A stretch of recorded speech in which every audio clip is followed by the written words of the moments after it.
Hello and shalom, dear friends. It's Friday again. How did it get to be Friday already?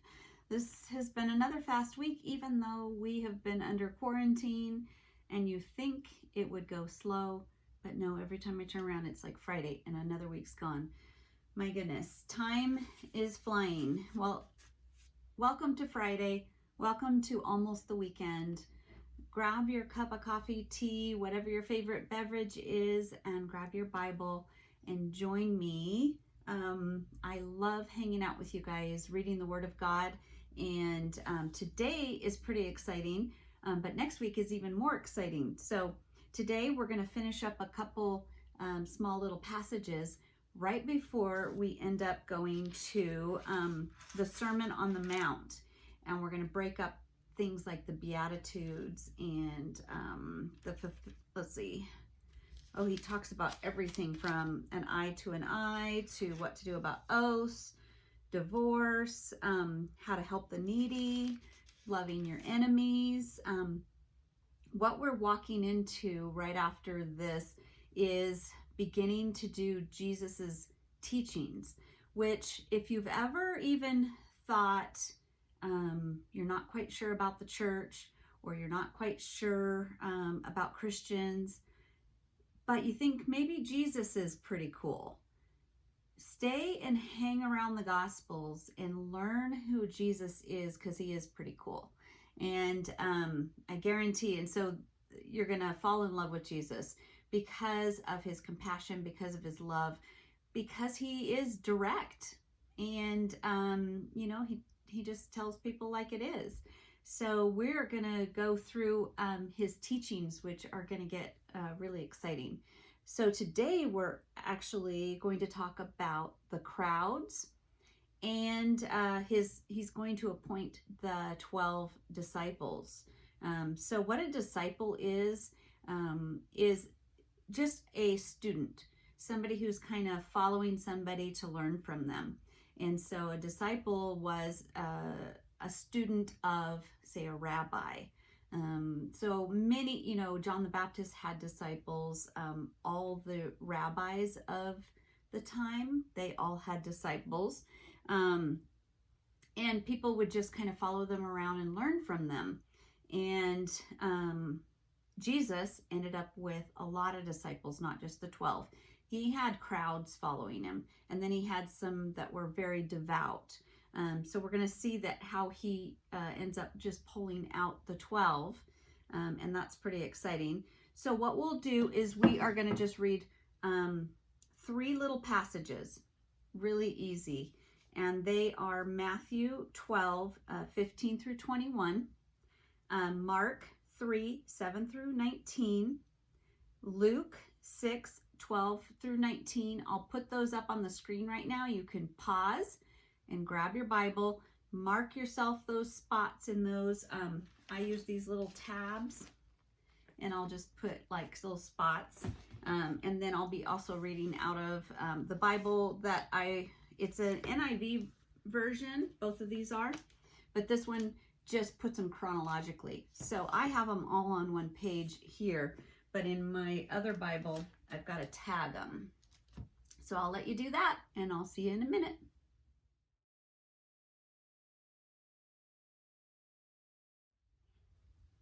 Okay, let's see. We are going to start with our Matthew passage, Matthew 12, 15 through 21. Aware of this, Jesus withdrew from that place. So what's going on here is we have to remember last week. Do you remember what was happening last week? Jesus and the disciples were out kind of in the fields, and his disciples were grabbing some of the wheat and kind of eating it. And the Pharisees, the religious leaders, had told them, that's working, and you guys are, why are you doing this on the Sabbath? And then Jesus went to a synagogue, and he healed a man who had a crippled hand on the Sabbath. And right at the end of our passages, it talked about that the religious leaders were then trying to start talking about how are we going to get rid of Jesus, because he's causing a lot of problems and there's a lot of people following him. So that's what's going on. That's why it says, aware of this, Jesus withdrew from that place. A large crowd followed him, and he healed all who were ill. So we still have a group of people following him, and I'm sure the crowd's getting bigger. But he warned them not to tell others about him. Why would he? You think he wants his, the gospel to be preached. He wants people to be known. Why wouldn't he want others to tell about him? Which is the opposite of what he asks us to do. And I looked up quite a few commentaries and stuff, and I came to the conclusion in this one especially, and I think quite a few of them said it, that he didn't want people coming to him for the wrong reasons. That would hinder his teaching and ministry and arouse false hopes in an earthly kingdom. But the news of Jesus' miracles spread, and many came to see them for himself. So when people were expecting the Messiah, they were expecting almost like a king or a political or a military leader who would come and free them from the Romans. And so everybody's idea of what the Messiah would be were totally different than what the Messiah really was. The Messiah came for a greater purpose, but their idea was he's coming in to save us. Kind of like if in the Old Testament when they would cry out and God would send some judges and empower them to kind of help them free themselves from the enemy. So they kind of still had that mindset. And so this commentary says that he didn't want them to have false hopes. I also think that by spreading the word, more religious leaders were going to start to stop him, and he wasn't ready to die yet. He still had some good years ahead of him that he needed to get his message across. So I think he's trying to heal people, and he's really compassionate about these people, and yet he's hoping he can teach people. And next week we are going to see, we're going to get into Jesus's teaching as well. So he's probably trying to slow down the snowball that's just getting bigger and bigger and bigger. So Matthew, his job, he tends to be the disciple who wants to, in his writings, show that Jesus is fulfilling all of the Old Testament prophecies. And so often in Matthew, he will match up the prophecies with what Jesus is doing. And so here we see that same thing happening starting in verse 17. This was to fulfill what was spoken through the prophet Isaiah. Here is my servant whom I have chosen, the one I love, in whom I delight. I will put my spirit on him, and he will proclaim justice to the nations, which is kind of what they're expecting. But he will not quarrel or cry out. No one will hear his voice in the streets. So he's not going to be like a political shout it out kind of a leader that they're expecting. A bruised reed he will not break. A smoldering wick he will not snuff out. In other words, he's going to come gently. He's going to come not like a political leader or a military leader, just, trumpets blowing and coming in. He's actually going to come in softly and not step on anyone's, except for the religious leaders. But the people he's trying to save, he's coming in with grace and mercy. Until he has brought justice through to victory. In his name, the nations will put their hope. You can go and look this up. It is in Isaiah 42, 1 through 4, and you can look up other commentary on that. You can read Isaiah's prophecies about the Messiah in the book of Isaiah, but we'll keep moving on. We're going to now move over to Mark 3, 7 through 19. If you want to flip your page, we'll get that set up. Okay, Mark 3, 7 through 19. We got two sections here. One is 7 through 12, and the other is 13 through 19. So in verse 7, Jesus withdrew with his disciples to the lake, and the large crowds from Galilee followed. So remember, Galilee is that big, huge lake. And all of the area around it is a lot of little cities.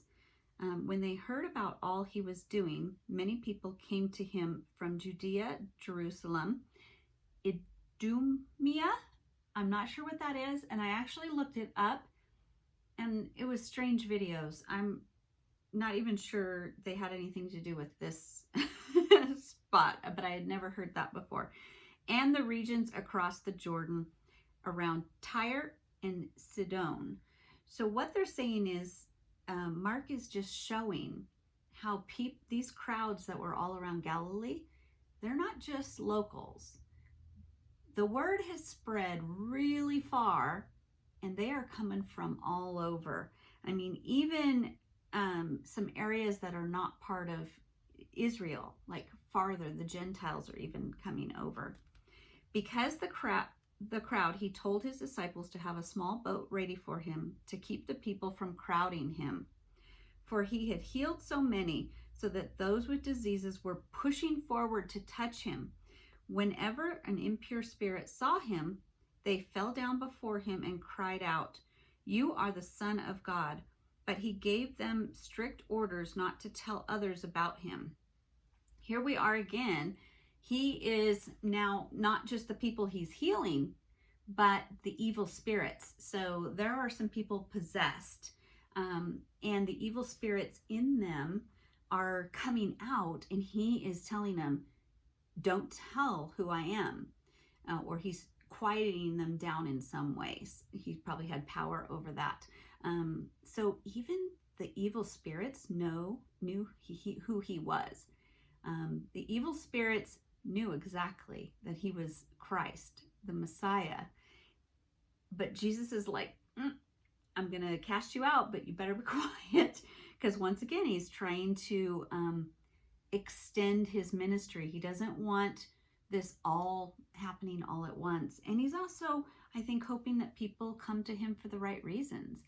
And he wants to teach people, not just heal them. He is reaching out in compassion. I think it's hard for him. He wants to teach everyone. Here, like I said, we're going to see that here in a minute. Not in a minute. We're going to see that next week where we start actually seeing his teachings. But at first, just people are coming just to be healed. And he has compassion on them. And he doesn't want to just leave them without being healed. We saw that when he healed on the Sabbath, when they said that he shouldn't have been healing on the Sabbath. But he just has compassion and wants people to be healed.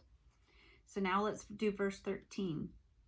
Jesus went up on a mountainside and called to him those he wanted, and they came to him. He appointed 12 that they might be with him, and that he might send them out to preach and to have authority to drive out demons. These are the 12 appointed. And so here we get our first list of the 12 disciples.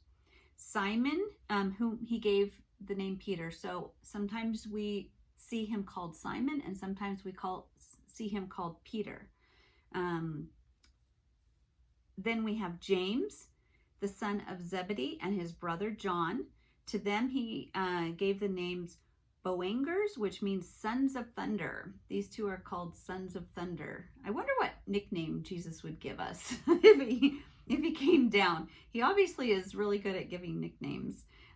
Peter means the rock, believe it or not. We'll find that out later. So Jesus turned Simon's name to Peter, which means the rock.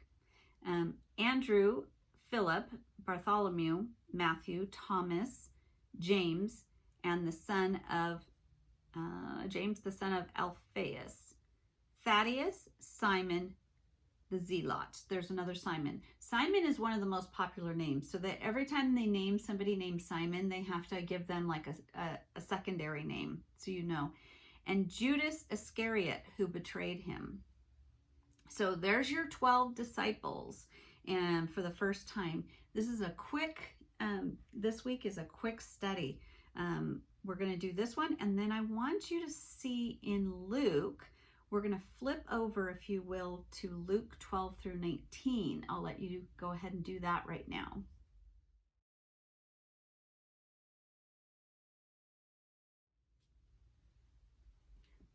Okay, Luke 6, 12 through 19.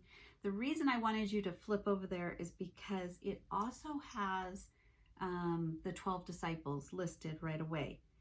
But it says something a little different in Luke's, and I really like it. It says in verse 12, one of those days, Jesus went out to the mountainside to pray and spent the night praying to God. When morning came, he called his disciples to him and chose 12 of them, who he also designated apostles: Simon, who he named Peter, his brother Andrew, James and John, remember those are the sons of thunder, Philip, Bartholomew, Matthew, Thomas, James, son of Alphaeus, Simon, who was called the Zealot, and Judas, son of James, and Judas Iscariot, who became a traitor. So what's different in the Luke depiction?